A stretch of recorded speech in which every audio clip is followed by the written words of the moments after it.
ಗಣಾಧೀಶಾಯ ಬನ್ನಿಬಸವ ಜಗದ್ಗುರು ಪಾಹಿಮಾಂ ಜಗದಾರಾಧ್ಯ ವಿಶ್ವಾರಾಧ್ಯ ವಿಶ್ವಾರಾಧ್ಯರು ಮನುಕುಲದ ಉದ್ಧಾರಕರು. ಜಾತಿ ಮತ ಪಂಥ ಪಂಗಡಗಳೆನ್ನದೇ ಮಾನವ ಸಮಾಜವನ್ನು ಮುಖವಾಗಿ ಕರೆದುಕೊಳ್ಳುವಂಥ ತತ್ವಜ್ಞಾನಿಗಳು, ಪುಣ್ಯಾತ್ಮರು.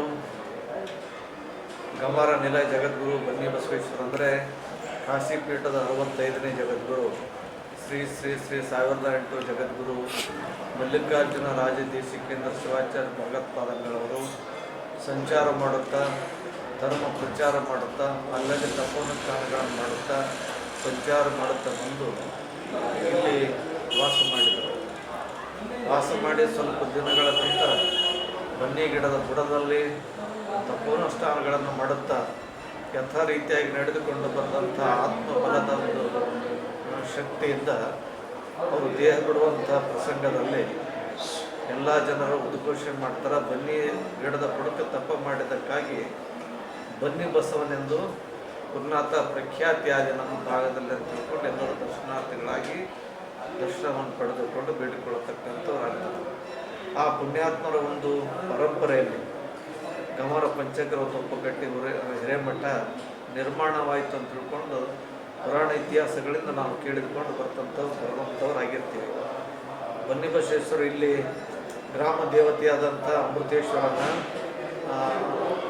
ಅವನಿಗೊಂದು ದೈವಿ ಶಕ್ತಿಯನ್ನು ಕೊಟ್ಟು ಇಲ್ಲಿ ಅನೇಕ ಪವಾಡಗಳನ್ನು ಮಾಡಿ ಈ ಒಂದು ಕ್ಷೇತ್ರದಲ್ಲಿ ಅಂದರೆ ತಮ್ಮ ಪರಂಪರೆ ಮಠವಾದಂಥ ಇದು ಪಂಚಗ್ರಹ ತೋಪಕಟ್ಟಿ ಹಿರೇಮಠವು ಪ್ರಖ್ಯಾತಿಯನ್ನು ಪಡೆದು ಅನೇಕ ಪಾಂಡಿತ್ಯರನ್ನು ತಪೋನಿಷ್ಠರನ್ನು ದೈವಿ ಶಕ್ತಿಯನ್ನು ಬರುವಂಥ ಶಿವ ಸ್ವರೂಪಗಳನ್ನು ಕ್ಷೇತ್ರ.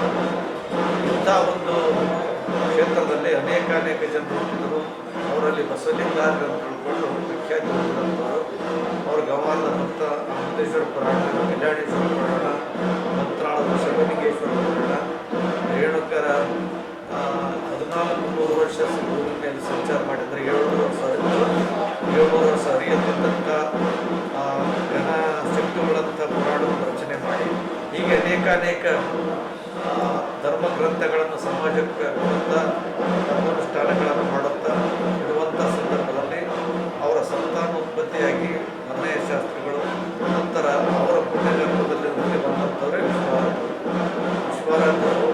ಈ ಬನ್ನಿ ಗಮರ ಪಂಚಗ್ರಹ ಕಟ್ಟಿಯಲ್ಲಿ ಹುಟ್ಟಿ ಇಲ್ಲಿ ಬಾಲ್ಯ ಲೀಲೆಗಳನ್ನು ಮಾಡಿ ಕಾಶಿಯಲ್ಲಿ ಪಾಂಡಿತ್ಯವನ್ನು ಪಡೆದು ಗುರು ಅಡವಿ ತಾತನಿಂದ ಸಂಸ್ಕಾರವನ್ನು ಪಡೆದುಕೊಂಡು ಅವಧೂತ ಮಾರ್ಗವನ್ನು ದೇವಿಯ ಆರಾಧಕರಾಗಿ ಸಾಕ್ಷಾತ್ ಪುರುಷ ರೂಪದ ದೇವಿಯಾಗಿ ಬೆರೆದಂಥ ವಿಶ್ವರಾಧ್ಯರು.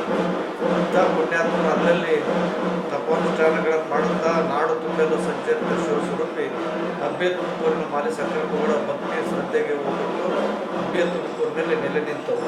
ಇವತ್ತು ಕೈಲಾಸವನ್ನು ಮಾಡಿದಂಥ ಪುಣ್ಯಾತ್ಮ ವಿಶ್ವರಾಧ್ಯರು ಅಂಥ ಕ್ಷೇತ್ರದ ಪರಂಪರೆಯಲ್ಲಿ ಬರುವಂಥ ಈ ಬನ್ನಿಬಸವೇಶ್ವರ ಪ್ರಾರ್ಥನೆ ಮತ್ತು ಅವರ ಗರ್ಭಕ್ಕೆ ಕಾರಣ ಆದಂಥ ಅವರಿಗೆ ಜನ್ಮ ಕೊಟ್ಟಂಥ ಭೂಮಿಗೆ ನಮಸ್ಕಾರ ಮಾಡಿ ಎಲ್ಲ ಸಂಪ್ರದಾಯ ಭಕ್ತರನ್ನು ಒಳಗೊಂಡು ಸುಮಾರು 3 ದಿನಗಳ ಪರ್ಯಂತವಾಗಿ ನಡೆಯುವಂಥ ಪಾದಯಾತ್ರೆ ಅಭ್ಯರ್ಥಿ ಕ್ಷೇತ್ರದಲ್ಲಿ ಅಮಾವಾಸ್ಯ ದಿನ ಸಂಪನ್ನಗೊಳ್ಳತಕ್ಕಂಥದ್ದಾಗ್ತದೆ. ಇದು ಒಂದು ಬನ್ನಿಬಸವಾರ್ಯರು ಅವ್ರು ಹುಟ್ಟಿದಂಥ ಸ್ಥಾನ ಇವೆಲ್ಲ ಹಿಡಿದುಕೊಂಡು ಬಂದದ್ದಕ್ಕಾಗಿ ಪರಂಪರಾ ಪಾದಯಾತ್ರೆ ಅನ್ನತಕ್ಕಂಥ ಹೆಸರನ್ನು ಇದಕ್ಕೆ ನಾವು ಸುಮಾರು ದಿನಗಳು ಕೊಟ್ಟಂಥದ್ದಾಗ್ಯದ. ಇದು ನಾವು ಇವತ್ತು ಈ ವರ್ಷದ ಪಾದಯಾತ್ರೆ 40ನೇ ವರ್ಷದ ಪಾದಯಾತ್ರೆ. 40ನೇ ವರ್ಷದ ಪಾದಯಾತ್ರೆ ಸುಮಾರು ಬೆಳಕೊಂಡು ಆದಂಥ ಪಾದಯಾತ್ರೆ ಅಲ್ಲಿ ಲಕ್ಷಾಂತರ ಜನರ ಭಕ್ತರ ಒಂದು ಭಕ್ತಿ ಭಾವದ ಸಮ್ಮಿಲನದಲ್ಲಿ ಸಂಪನ್ನಗೊಳ್ಳತಕ್ಕಂಥದ್ದಾಗ್ತದೆ. ನಾಡಿನ ಹಲವು ಶರಮೂರ್ತಿಗಳು, ಗಣ್ಯಮಾನ್ಯರು, ಅನೇಕ ರಾಜಕೀಯ ಮುಖಂಡರು ಬರತಕ್ಕಂಥವ್ರು ಆಗ್ತಾರೆ. ಲಕ್ಷಾಂತರ ಈ ಪಾದಯಾತ್ರೆ ನೋಡುಗರ ಮತ್ತು ನಡೆದುಕೊಳ್ಳುವರ ಒಂದು ಉಲ್ಲಾಸವೇ ಸರಿ ಅಂತ ತಿಳ್ಕೊಂಡು ನಾವು ಹೋಗಬೇಕಾಗ್ತದೆ. ಭಾಳ ಶ್ರದ್ಧೆಯಿಂದ ಭಕ್ತಿಯಿಂದ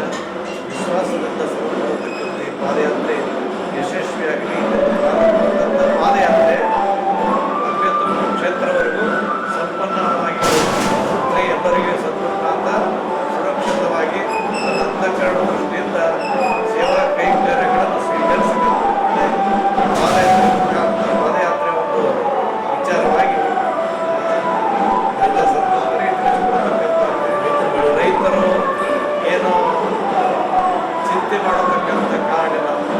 ಯಾಕಂದ್ರೆ ದುಡಿಯುವಂಥದ್ದು ನಮ್ಮ ಕರ್ತವ್ಯ, ಕೊಡುವಂಥದ್ದು ಭಗವಂತನ ಇಚ್ಛೆ.